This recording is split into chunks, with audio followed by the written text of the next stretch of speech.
ಕೊಡಗು ಧ್ವನಿ digital media, ಇದು ಕೊಡಗಿನ #1 ಯೂಟ್ಯೂಬ್ ಚಾನಲ್. ತಾವು ಪತ್ರಿಕೋದ್ಯಮಕ್ಕೆ ಎಂಟ್ರಿ ಆದ ಅಕ್ಷರದ ಮುತ್ತು ಪೋಣಿಸುವಷ್ಟು ಅಷ್ಟು ಜನ ಫಸ್ಟ್ ಈಗಲೂ ಅಷ್ಟೇ ಆವಾಗ ಈ ಪತ್ರಿಕಾ ಪೇಪರ್ಗಳನ್ನ ಓದ್ಲಿಕ್ಕೆ ಜನ ಕಾತುರ ಇರ್ತಿದ್ರು. ಶಕ್ತಿಯಲ್ಲಿ ಬರ್ತಾ ಇತ್ತು ಸಿದ್ದರಾಜ್ ಕೊಲೆ ಪ್ರಕರಣ ಅಂತೇಳಿ, ಅದು ಅಷ್ಟೇ ಬಹಳ ಜನ ಅದಕ್ಕೆ ಸಾಯೋರು.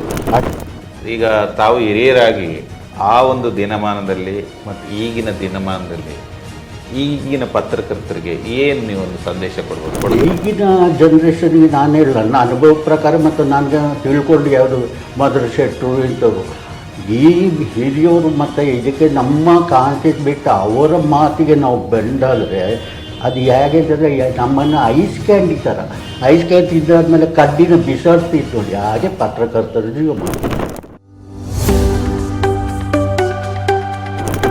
ವೀಕ್ಷಕರೇ, ಇವತ್ತು ಸ್ಪೆಷಲ್ ಗೆಸ್ಟ್ ನಲ್ಲಿ ನಮ್ಮ ಜೊತೆಗಿದ್ದಾರೆ ಸತ್ಯಮೂರ್ತಿ.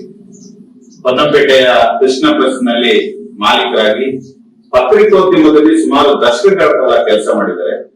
ಆ ಒಂದು ದಿನಮಾನದಲ್ಲಿ ಆ ದಶಕಗಳಲ್ಲಿ ಪತ್ರಿಕೋದ್ಯಮ ಯಾವ ರೀತಿ ಸಾಗ್ತಾ ಇತ್ತು ಅನ್ನೋ ಒಂದು ವಿಶೇಷ ಕಾರ್ಯಕ್ರಮದಲ್ಲಿ ನಮ್ಮ ಜೊತೆಗಿದ್ದಾರೆ. ಸತ್ಯಮೂರ್ತಿ ಅವರೇ, ತಾವು ತಮ್ಮ ಫ್ಯಾಮಿಲಿ ಬಗ್ಗೆ ಒಂದಷ್ಟು ಹೇಳೋದಾದ್ರೆ, ನಾವು ಒರಿಜಿನಲಿ ಕುಟ್ಟಾಡಿದವರು ಅಲ್ಲಿಂದ ಉದರಲ್ಲಿ ಬಿದ್ದು ಇಲ್ಲಿಗೆ ಬಂದ್ಬಿಟ್ಟು 1960 ಕೆಲಸ ಮಾಡಿದವರು. ತಾವು ಪತ್ರಿಕೋದ್ಯಮಕ್ಕೆ ಎಂಟ್ರಿ ಆದ ನಾನು ಪತ್ರಿಕೋದ್ಯಮಕ್ಕೆ ಅಂತಂದ್ರೆ ನನ್ನ ಅಕ್ಷರದ ಮುತ್ತು ಪೋಣಿಸುವಷ್ಟು ಅಷ್ಟು ಜನ ಫಸ್ಟ್ ಈಗಲೂ ಅಷ್ಟೇ ಈಗ ಕೈ ನೋಡುತ್ತದೆ. ಆವಾಗ ಏನಾಯ್ತು ಅಂತಂದ್ರೆ ಶಕ್ತಿ ನಾಣಮ್ಮಯ್ಯನವರು ಅಂತೇಳಿ, ಶಕ್ತಿ ಗೋಪಾಲಕೃಷ್ಣವರು ಅವರ ಆಪ್ತ ಮಿತ್ರ.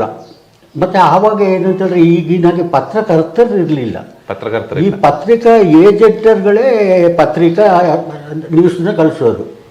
ಈಗ ಬಿರ್ನಾಣಿಯಲ್ಲಿ ಡೆಲ್ಲಿ ಅರ್ಜುನ ಅಂತೇಳಿ ಒಬ್ಬರಿದ್ರು, ಶ್ರೀಮಂಗಲ ಬೌಡ್ರಿಗೆ ಕೊರಗಪಟ್ಟ ಅಂತೇಳಿ ಒಂದು ಡೀಡ್ ರೈಟರು, ಆಮೇಲೆ ಹೊನ್ನಪೇಟೆಗೆ BS ನಾಗಪ್ಪ ಅಂತೇಳಿ.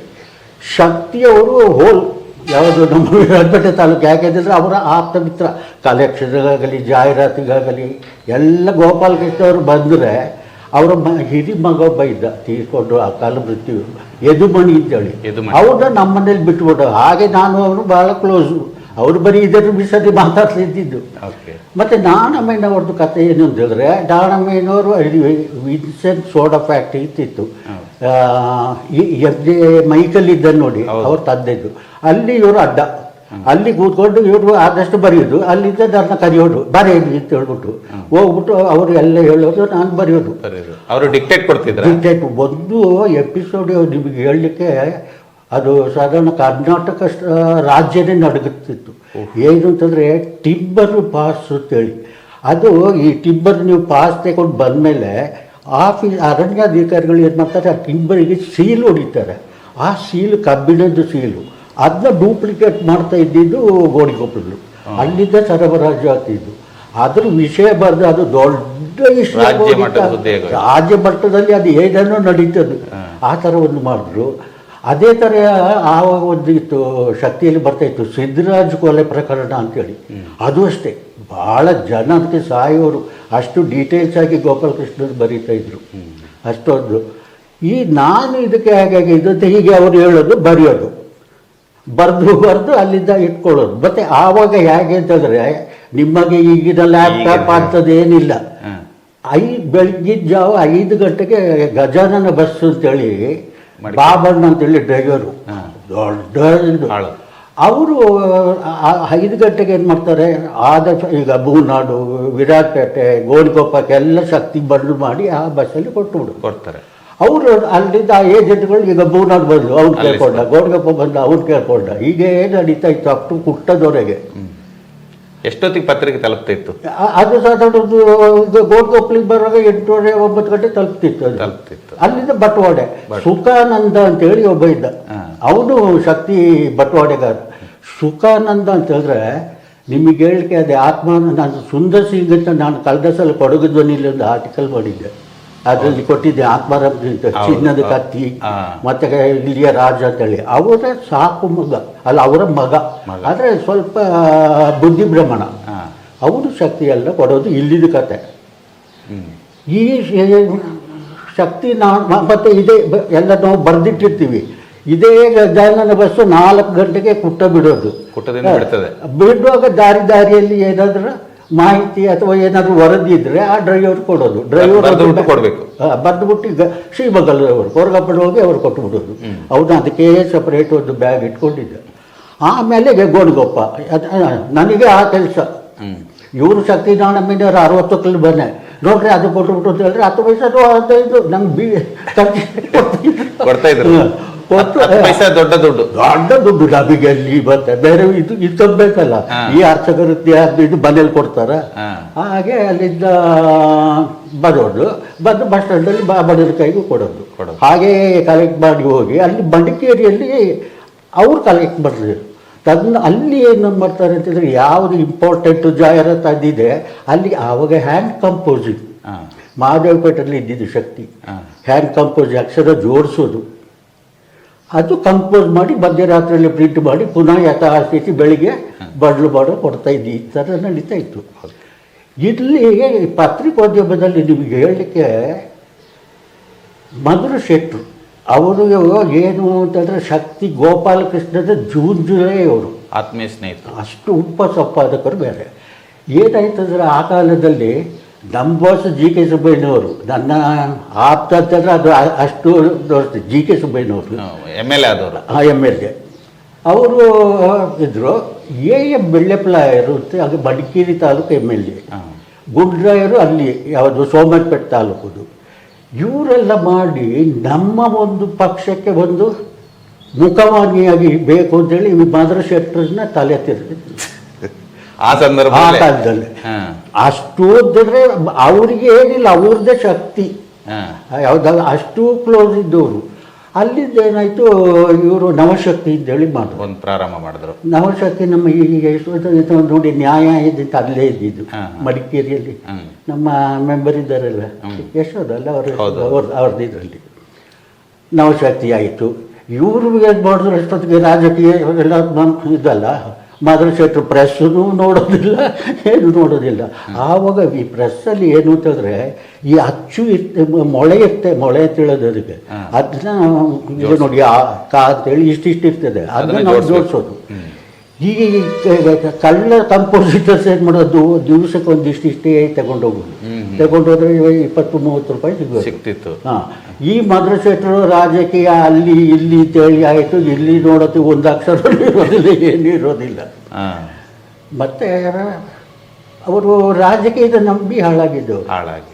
ಯಾಕೆಂದರೆ ರಾಜಕೀಯದವರು ನಿಮ್ಮನ್ನ ಹಾಗೆ ಮಾಡ್ತೀನಿ ಅಟ್ಟ ಹಾಕಿದ್ರೆ ಅಂತ ಹೇಳೋತ್ತಿಗೆ ನೋಡಿ ಶಕ್ತಿಗೆ ಅಪೋಸಿಟ್ ನವಶಕ್ತಿ ಅಂತೇಳಿ ಅಡ್ವರ್ಟೈಸ್ಮೆಂಟ್ ಎಲ್ಲ ಸಿಗ್ತದೆ ಅಂತ. ಗೌರ್ಮೆಂಟ್ ಅಡ್ವರ್ಟೈಸ್ಮೆಂಟು ಸಿಕ್ಕಿಲ್ಲ ಅವರಿಗೆ ಪಾಪ.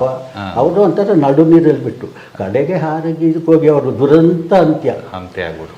ಆ್ಯಕ್ಚುಲಿ ಅವರು ವಿರಾಟ್ಪೇಟೆ ಕೋಟೀಶ್ವರರು. ಅವರು ಈ ಪತ್ರಿಕೋದ್ಯಮದ ಒಂದು ಇಂಟ್ರೆಸ್ಟಲ್ಲಿ ಮಡಿಕೇರಿಗೆ ಹೋಗಿ ಸೇರಿದ್ರು. ಈಗ ಅವರ ಆಸ್ತಿಯಲ್ಲಿ ಇದ್ರೆ ಸಾಧಾರಣ ಒಂದು 50-60 ಕೋಟಿ ರೂಪಾಯಿ ಬೆಲೆ ಬರ್ತಾ ಇತ್ತು. ಅದು ಮುಖ್ಯ ರಸ್ತೆಯಲ್ಲಿರೋ ಆಸ್ತಿ ಅವ್ರದ್ದು ಹಾಗೆ ಆಯಿತು. ಮತ್ತು ಗೋಣಿಕೊಪ್ಪಲಲ್ಲಿ ಒಬ್ಬರು ಇದ್ದರು ನಮ್ಮ ಮನೆ ಪಕ್ಕದಲ್ಲೇ, ನಂಬಿಯಾರ್ ಅಂತೇಳಿ.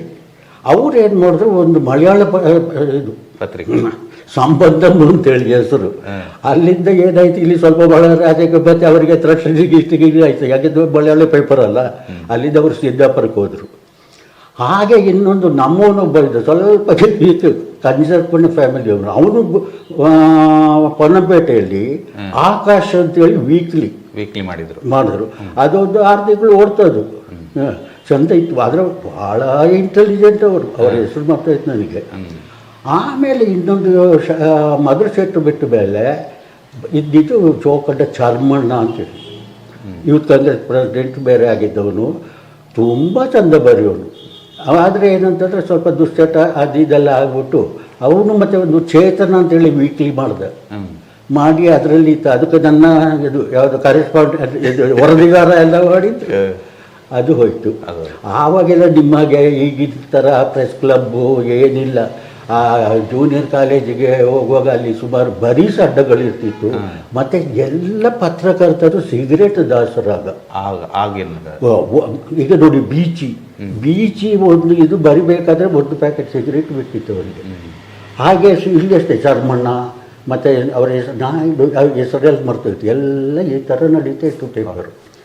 ಹಾಗೆ ಬಂತು. ಸೌತ್ ಕೂರ್ಗಲ್ಲಿ ಅಷ್ಟೊತ್ತಿಗೆ ಏನಾಯಿತು, ನಮ್ಮ ಶಾಂತ ಥಿಯೇಟ್ರ್ ಓನರು ಕುಂಜಿಕಣ್ಣಂದ ದಿವಂಗತ ಅವರ ಮಗ ಲಾಯರ್ ಇದ್ದರು, ಅವ್ರ ಹೆಸರು ಭರತ್ ಅಂತೇಳಿ. ಅವರು ಹಿತಾವಾಣಿ ಅಂತೇಳಿ ಒಂದು ಪೇಪರು ಬರೆದರು. ನಾನು ಅಲ್ಲಿಂದ ಅದನ್ನ ಎ ಕೆ ಸುಬ್ಬಯ್ಯನವರು ತಗೊಂಡ್ರು. ಎ ಕೆ ಸುಬ್ಬಯ್ಯನವರು ತುಂಬ, ಮತ್ತು ಅವರ ಕೆಲಸದ ಒತ್ತಡದಿಂದ ಅಷ್ಟೊತ್ತಿಗೆ ಏನಾಯಿತು, ಮಂಗಳೂರಿನಲ್ಲಿ ಒಂದು ಪ್ರೆಸ್ಸಲ್ಲಿ ಬಹಳ ಇದು, ಅದು ಸ್ವಲ್ಪ ಹಿಂದೂ ಸಂಘಟನೆ ಪರ ಇದ್ದಿದ್ದು, ಅವನ ಹೆಸರು ನಾಗೋರಿ ಅಂತೇಳಿ. ಅವನ ಪ್ರೆಸ್ಸಲ್ಲೇ ಬಂದು ಚಾಕ್ ಹಾಕಿ ಕೊಂದಾಕಿದ್ರು. ಆವಾಗ ಅವರ ಅಸ್ಟೇಟ್ ಆಗಿದ್ದೇ ನಮ್ಮ ಟೆರ್ರರ್ ನಾರಾಯಣ್ ಶೆಟ್ರು. ಎ ಕೆ ಸುಬ್ಬಯ್ಯನವರ ರೈಟ್ ಹ್ಯಾಂಡ್ ಯಾವುದು ಪತ್ರಿಕೋದ್ಯಮದಲ್ಲಿ ಅವರು ಬಂದು ವಹಿಸ್ಕೊಂಡು ಭಾಳ ಇದು ಮಾಡಿದ್ರು ಅವರು. ಅವರ ಇದರಲ್ಲಿ ಸ್ವಲ್ಪ ನಾನು ಒಂದೆರಡು ಬರೆದಿದ್ದೀನಿ, ಬೇತಾಳ ಕಥೆಗಳು ಅಂತೇಳಿ ಪ್ರೆಸೆಂಟ್ ಸಿಚುವೇಶನ್ನ ಬೇತಾಳ ಕಥೆಗೆ ಇದು ಮಾಡಿ ಅದಕ್ಕೆ ಮಾಡಿ ಅದು ಭಾಳ ಹಾಗೆ ಹಿತಾವಣಿ ಶೆಟ್ರು ನಡೀತಾ ಇತ್ತು. ಅಷ್ಟೊತ್ತಿಗೆ ಮೀಸಾ ಆ್ಯಕ್ಟ್ ಬಂತು 74ರಲ್ಲಿ. ಎಲ್ಲ ಡಿ ಕೆ ಸುಬ್ಬಯ್ಯನವರನ್ನ ಬೆಂಗಳೂರು ಜೈಲಿಗೆ, ಪಾಪದ ನಾರಾಯಣ ಶೆಟ್ರು ದಶಗಳು ಮಡಿಕೇರಿ ಜೈಲಿಗೆ ಎಲ್ಲ ಹಾಕಿ ಅಲ್ಲಿ ಆಯಿತು. ಇಲ್ಲಿ ನಾನು ಮೊದಲು ಹೇಳಿದ್ದೆ ನೋಡಿ, ಯಾವುದು ಇದೆಲ್ಲ ಹೋಗ್ತದೆ ಅಂತೇಳಿ, ಯಾವುದು ಅಚ್ಚುಗಳು ಅಂತೇಳಿ. ಶೆಟ್ರು 1-2 ವರ್ಷ ಇದ್ಬಿಟ್ಟು ಬಂದರೆ ಅಚ್ಚು ಇಲ್ಲ, ಮಿಷಿನು ಇಲ್ಲ, ಏನೂ ಇಲ್ಲ. ಅಲ್ಲಿಗೆ ಹಿತಾವಣಿ ಕ್ಲೋಸ್ ಆಯಿತು, ಮುಚ್ಚೋಯ್ತು. ಹಿತಂತ ಹಾಗಿನ ಕಾಲ ಪರಿಸ್ಥಿತಿ ಹಾಗೆ ಇತ್ತು. ಇದರ ಒಂದು ಸೆಕ್ಯೂರಿಟಿ ಇಲ್ಲ, ಮತ್ತು ಈ ಥರ ಅಡ್ವರ್ಟೈಸ್ಮೆಂಟ್ ಇಲ್ಲ. ಮತ್ತು ಅಲ್ಲಿಯೇ ರಾಷ್ಟ್ರ ಬಂಧು ಅಂತೇಳಿ ಒಬ್ಬರು ಮಾಡಿದ್ರು. ಅವ್ರ ಹೆಸರು ಆನಂದರಾವ್ ಏನೋ ಇತ್ತು, ರಾಷ್ಟ್ರ ಬಂಧು ಅಂತ ಈಗಲೂ ಅದೇನು ಇದೇ ಕಾಣ್ತದೆ.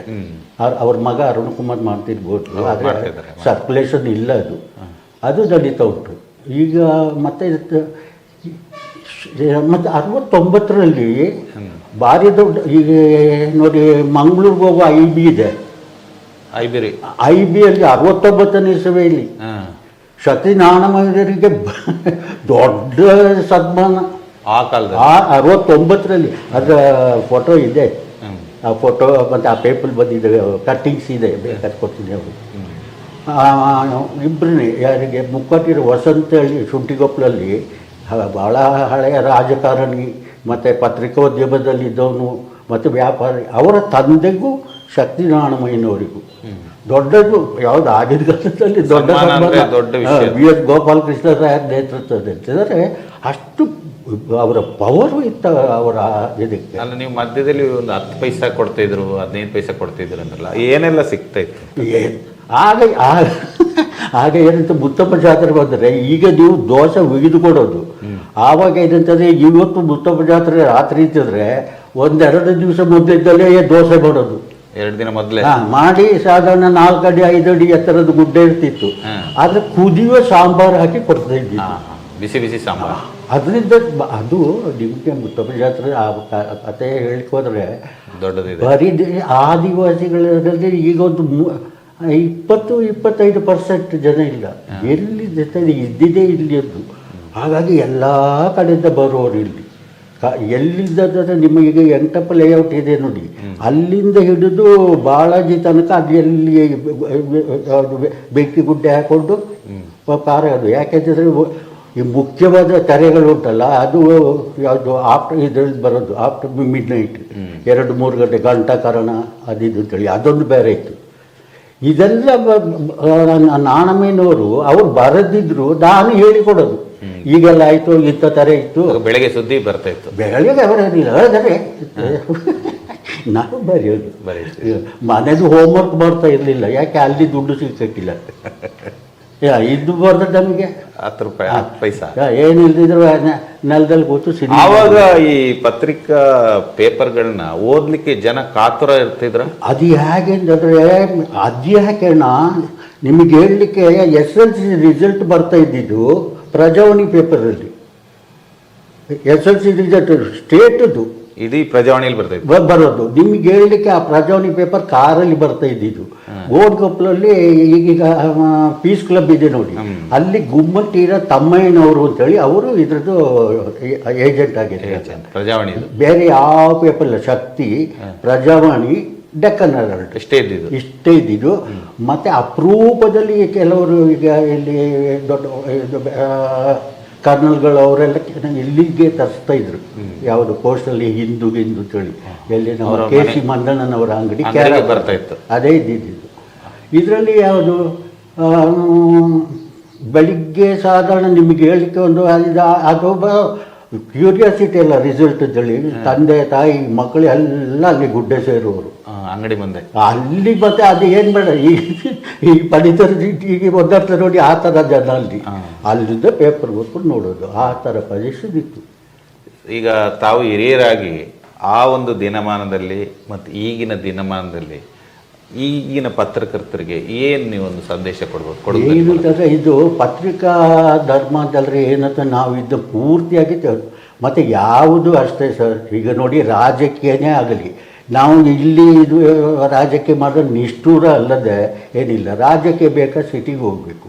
ಹಾಗೆ ಪತ್ರಿಕೋದ್ಯಮ ಉಂಟಲ್ಲ, ಸಿಟಿಯಲ್ಲಿ ನಿಮಗೆ ವಾಸ್ಟ್ ಇದಿದೆ, ತುಂಬ ಅವಕಾಶಗಳು. ಒಂದು ತಪ್ಪಿದ್ರೆ ಒಂದು. ಈಗ ನಮ್ಮ ಮುಂದೆ ನಿಮಗೆ ಗೊತ್ತಿರ್ಬೋದು, ಪ್ರೆಸ್ ಕ್ಲಬ್ನಲ್ಲಿ ಇದ್ದವರು, ಅಧ್ಯಕ್ಷರಾಗಿದ್ದವರೆಲ್ಲ ಈಗ ಹೇಗಿದ್ದಾರೆ, ಯಾವ ಮಟ್ಟಕ್ಕೆ ಬೆಳೆದಿದ್ದಾರೆ ನೋಡಿ ಅವರು. ಇಲ್ಲಿ ಇದೇನು ಅಂತಂದರೆ ಬಾವಿ ಒಳಗಿದ್ದ ಕಪ್ಪೆ ಥರ ನಾವು ಯಾವುದು ನಮ್ಮ ಈ ಪತ್ರಕರ್ತರಿದ್ದೀವಿ ನಾವು, ಇದ್ರ ಬಾವಿ ಒಳಗಿದ್ದ ಕಪ್ಪೆ. ಬರೀ ನಿಷ್ಠೂರ ಕಟ್ಟಿಕೊಳ್ಳೋದು ಕೈಯಿಂದ ನಷ್ಟ ಅಲ್ಲದೆ ಬೇರೆ ಇಲ್ಲ. ಬೇಕಾ ಅದೇ ಕೆಟ್ಟು ಪಟ್ಟಣ ಸೇರು, ನನ್ನ ಒಂದು ಅಭಿಪ್ರಾಯ. ಮತ್ತು ಈಗಿನ ಜನ್ರೇಷನ್ಗೆ ನಾನು ಹೇಳ ನನ್ನ ಅನುಭವ ಪ್ರಕಾರ ಮತ್ತು ನನಗೆ ತಿಳ್ಕೊಂಡು ಯಾವುದು ಮಧುರ ಶೆಟ್ಟರು ಇಂಥವ್ರು ಈ ಹಿರಿಯವರು ಮತ್ತು ಇದಕ್ಕೆ ನಮ್ಮ ಕಾನ್ಸೆಪ್ಟ್ ಬಿಟ್ಟು ಅವರ ಮಾತಿಗೆ ನಾವು ಬೆಂಡಾದರೆ ಅದು ಹೇಗೆ ಅಂತಂದರೆ ನಮ್ಮನ್ನು ಐಸ್ ಕ್ಯಾಂಡಿ ಥರ ಐಸ್ ಕ್ಯಾಂಡಿ ಇದ್ದಾದ್ಮೇಲೆ ಕಡ್ಡಿನ ಬಿಸಾಡ್ತಿದ್ದು ನೋಡಿ, ಹಾಗೆ ಪತ್ರಕರ್ತರ ಜೀವಮಾನ. ಎಷ್ಟೋ ಪತ್ರಕರ್ತರು ನೋಡಿದ್ದೀನಿ ಪಾಪ. ನಿಮಗೆ ಒಂದು ವಿಷಯ ಹೇಳಲಿಕ್ಕೆ ಹೋದರೆ ಇದೇ ಹಿತಾವಣಿ ಶೆಟ್ರು ಅಂತ ಅವ್ರ ಹೆಸರು ನಾರಾಯಣ ಶೆಟ್ರು, ಹಿತಾವಣಿ ಶೆಟ್ರು ಅಂತಲೇ ಎಲ್ಲರೂ ಹೇಳೋದು. ಅವರು ಏನು ಮಾಡಿದ್ರು, ಒಂದು ಆಗ ಪ್ರಬಲ ರಾಜಕಾರಣಿ ಮತ್ತು ಭಾರಿ ವಕೀಲರು ಅವರು, ಪವರ್ಫುಲ್, ಭಾಳ ಪವರ್ಫುಲ್ ಅವರು. ಮತ್ತು ಅವರಿಗೆ ಜಾತಿ ಬಲ ಇದ್ದಾಗ ಹಾಗಾಗಿ ತುಂಬ ಇದು. ಅವರಿಗೇನಾಯಿತು, ಕದಂಗದಲ್ಲಿ ಏನು ಅವರ ಕೌಟುಂಬಿಕದಲ್ಲಿ ಹಿಡ್ಕೊಂಡು ಹೊಡೆದು ಗಿಡ್ದು ಅದನ್ನ ಹಿತಾವಣಿ ಶೆಟ್ರು. ಆವಾಗ ನಾವು ಈ ಹೆಡ್ಲೈನ್ಸಿಗೆ ಬೆಂಡೆಕಾಯಿ ಅಕ್ಷರ ಅಂತ ಹೇಳೋದು. ಬೆಂಡೆಕಾಯಿ ಅಂತಂದರೆ ದೊಡ್ಡದಾಗಿ ಅದಕ್ಕೆ ಬೆಂಡೆಕಾಯಿ ಅಕ್ಷರದಲ್ಲಿ ಹಾಕಿದ್ರು. ಇಂಥವರಿಗೆ ಹೊಡೆದು ಇದಾಗಿದೆ ಅಂತೇಳಿ ಬಂದ್ರಲ್ಲ ಇವರು ಯಾರು ಕ್ಲಾಕ್ ಟವರಲ್ಲಿ ಹಿತಾವಣಿ ಶೆಟ್ರು ಹಾಗೆ ಮಾತಾಡ್ಕೊಂಡಿರೋದು ಬಂದರು. ಇವರು ಬಂದುಬಿಟ್ಟು ಅಲ್ಲಯ್ಯ ಏನು ನಾನು ಯಾರು ಗೊತ್ತಿದ್ದು ನೀನು ಆ ವಿಷಯನ ನೀನು ಅಷ್ಟು ಹಾಕಬೇಕಿದ್ದ ಅವಶ್ಯಕತೆ ಇತ್ತ, ನೀನು ಅಷ್ಟು ಸೋಕಿ ಹೋಗಿದ್ಯಾ ಹಾಗೆ ಹೀಗೆ. ನಾನು ಮನಸ್ಸು ಮಾಡಿದ್ರೆ ನಿನ್ನ ಶೂಟ್ ಮಾಡಿ ಇಲ್ಲದೆ ಶೂಟ್ ಮಾಡ್ತೀನಿ ಅಂತ ಹೇಳಿದ್ರು. ಹಿತಾವಣಿ ಶೆಟ್ರದ್ದು ಅದೊಂದು ಅದೇ ಹೇಳೋದು, ಈ ಕುರಿಗಳು ಗುಡ್ಡಾಗೆ ಹೋಗೋದು, ಹುಲಿ ಒಂದೇ ಹೋಗೋದು ನಿಮಗೆ. ಹುಲಿ ಒಂದೇ ಹೋಗೋದು ನೀವು ನೋಡಿ ಬೇಟೆಗೆ. ಈಗ ಬಾಕಿ ಎಲ್ಲ ಗುಡ್ಡೆಯಲ್ಲಿ ಅದೇ ಹಿತಾವಣಿ ಶೆಟ್ರು ಹೋದು ಹುಲಿ. ಅವರೆಲ್ಲರೂ ಮಾಡಿ ನೀವು ಶೂಟೆಲ್ಲ ಏನು ಬೇಕಾದ್ರೆ ಮಾಡಿ. ನನಗೂ ಅಲ್ಲಿ ನಮ್ಮೂರಲ್ಲಿದ್ದಾರೆ. ಒಂದು ತಿಳ್ಕೊಳ್ಳಿ, ನಿಮ್ಮ ಮಕ್ಕಳು ಓದ್ತಿರೋ ನಮ್ಮೂರಲ್ಲಿ. ನನ್ನ ಆ ಥರ ಎಚ್ಚರಿಕೆನೇ ಇದ್ದಾಗ ಅದು ಧೈರ್ಯ ಬೇಕಣ್ಣ ಅನ್ನೋದು. ಅದು ಯಾರಿಗೂ ಬರೋದಿಲ್ಲ. ಅದು ಅಂಥ ಒಂದು ಪತ್ರಿಕೋದ್ಯಮದಲ್ಲಿ ಆ ಧೈರ್ಯವಂತ ಆಗಿದ್ರು. ಹಾಗಾಗಿ ಅವರು ಮಂಗಳೂರು ಬಿಟ್ಟು ಬಂದಿದ್ರು. ಯಾಕೆ ಇವರ ಗುರುದಲ್ಲಿ ಹಗಲೊತ್ತೆ ಚೂರಿ ಹಾಕಿ ಕೊಂದಾಕಿದ್ದಾರೆ. ಹಂಗಾಗಿ ಆದರೆ ಅದಕ್ಕಿಂತ ಆನ್ಸರ್ ನೋಡಿ. ಆ ಥರ ಪತ್ರಿಕೆ ಯಾರಿಗೆ ಈಗ ಯಾವ ಪತ್ರಕರ್ತರಿಗೆ ಉಂಟು? ಯಾರಿಗಿಲ್ಲ. ಯಾವ ಪತ್ರಕರ್ತರಿಗೆ ಧೈರ್ಯ ಉಂಟು? ಅವರೆಲ್ಲ ಡೆಡಿಕೇಟೆಡ್. ಅದು ಅಷ್ಟು ಕೆಲಸ. ಪ್ರಿಯ ವೀಕ್ಷಕರೇ, ಪತ್ರಿಕೋದ್ಯಮ ಅಂದು ಮತ್ತು ಇಂದು ಯಾವ ಮಟ್ಟದಲ್ಲಿದೆ ಅನ್ನೋದನ್ನು ಸತ್ಯಮೂರ್ತಿ ಅವರು ನಮಗೆ ವಿವರವಾಗಿ ಕೊಟ್ಟಿದ್ದಾರೆ. ಅವರಿಗೆ ಈ ಒಂದು ಕಾರ್ಯಕ್ರಮದ ಅಂಗವಾಗಿ ಧನ್ಯವಾದಗಳು.